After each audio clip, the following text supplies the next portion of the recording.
Ada seorang istri yang rajin hadir kajian rutin muslimah yang ada di sekitar setempat. Namun istri tersebut rajin juga beli baju seragam majelis tersebut. Kalau dihitung-hitung hampir 2 bulan atau 3 bulan sekali beli seragam. Bagi suami yang uangnya pas-pasan, bagaimana cara menyikapinya, Buya? Syukron kathiron. Nasihat yang pertama adalah, ini ada nasihat buat istri, nasihat buat grup, nasihat buat suami. Ada 3 nasihat. Pertama nasihat buat grup majelis taklim. Majelis taklim adalah satu tempat untuk cari pahala. Namanya lahan cari pahala. Maka prinsip dakwah yang selalu kami hadirkan adalah jadikan jamaah ini lahan cari pahala. Bukan lahan cari duit. Kalau sudah jamaah jadi lahan cari duit, hari ini saya jual kopiah. Besok sarung barokah lagi, serem lagi dari Buya, barokah.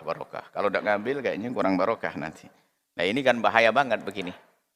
Nah, sehingga bisa jadi jamaah bisa lahan cari duit. Kalau sudah mengarah ke sana, sudah tidak mulus, tidak akan. Tapi, kalau adanya seragam untuk kerapian, ya sah-sah saja. Cuman, di situ harus kita bisa mengukur. Karena bisa jadi seorang istri pengen rajin ngaji, sebetulnya juga, wahai para suami yang dengar suara ini, Anda tidak usah terlalu benci dengan istri Anda. Istri Anda sepertinya sangat solehah, pengen rajin ngaji, cuman khawatir, cuman di majelis itu dikit-dikit ada seragam. Kalau nggak beli, takut nggak boleh gabung. Berarti yang disalahin majelisnya dulu. Ini saya tegur majelisnya dulu ini. Ya kan begitu ya? Betul Bapak-bapak, majelis dulu enggak? Cocok? Majelis dulu. Jadi tolong majelis itu ringankan seringan-ringannya. Kalau bisa seragam bagus, kalau enggak bisa yang penting baju menutup aurat. Jangan dijadikan orang menghadiri majelis bingung urusan seragam. Sehingga gara-gara seragamnya beda, enggak khusyuk dari awal, enggak bisa dengar pengajian karena dilirik oleh semua yang hadir. Berubah dong. Sudahlah, kalau bisa seragam, alhamdulillah, demi kerapian, tapi jangan menjadikan itu semua terpaksa. Kecuali ada donaturnya satu orang kaya bagi-bagi, alhamdulillah, itu lain cerita. Sebab orang betul, ekonomi berbeda-beda. Bahkan jadikanlah majelis itu semua orang bisa masuk ke dalamnya. Si kaya bisa duduk di situ, si miskin juga duduk di situ. Bahkan setelah duduk di situ, nggak ada lagi siapa yang kaya, siapa miskin. Semuanya adalah penuntut ilmu wasiatnya Rasulullah. Selesai. Jadi majelis dulu yang kami sampaikan. Ya, betul ini kalau sudah dibuat seragam, ya nggak seragam nggak enak bener, gatel itu badannya. Jadi nggak enak, serba salah. Mau datang nggak punya seragam, mau nggak datang pengen ngaji. Akhirnya berani kendingin ngomong sama suami, gajinya pas-pasan, ngerepotin suami.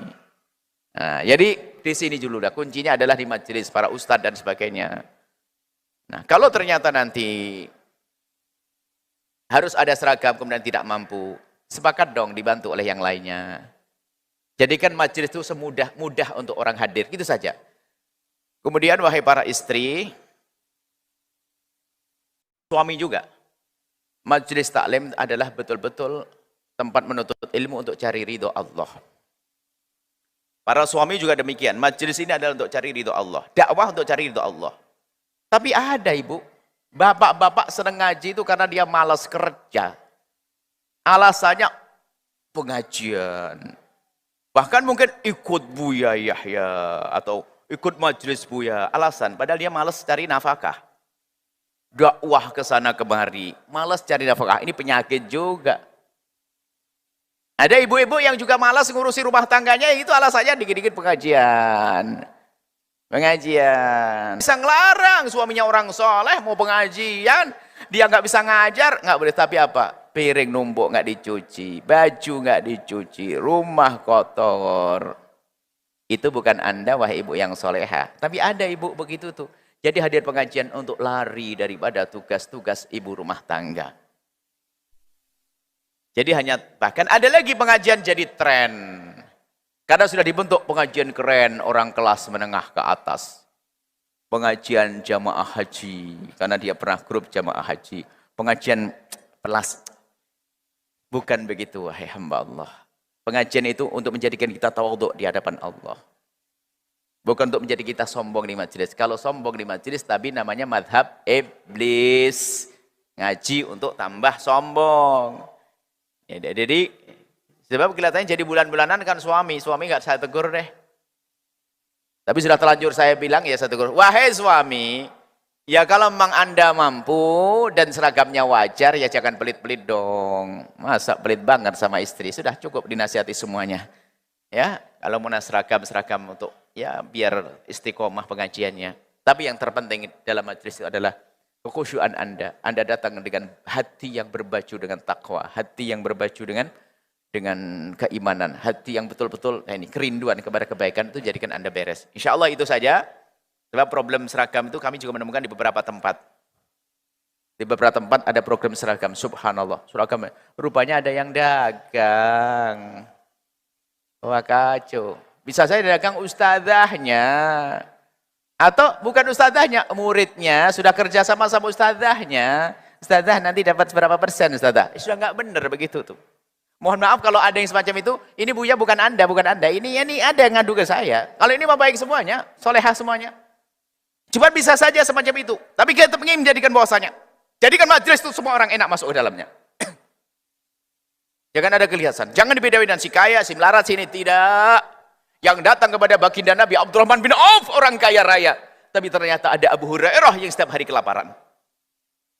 Bahkan ada yang dari asal budak Sayyidina Bilal bin Rabah. Nggak ada beda-beda. Siapa yang paling mulia nanti di akhirat? Siapa yang paling dekat dengan baginda Nabi yang paling tulus? Bukan jaminan yang di depan. Tapi kita akan berlomba kita untuk dekat semuanya. Nggak ada yang beda nanti. Kita satu barisan. Kan satu rombongan. Inginnya begitu. Yang paling tulus. Bukan yang paling ustad. Seperti itu insya Allah. Mohon maaf. Kalau ada majelis taklim yang suka berjualan seragam. Bukan Anda maksud kami. Itu yang zalim. Jualan seragam kan sah-sah saja. Yang zalim saja, yang memanfaatkan keberadaan jamaahnya untuk itu adalah bahaya sekali. Semoga Allah mengampuni semuanya. Wallahu a'lam bishawab.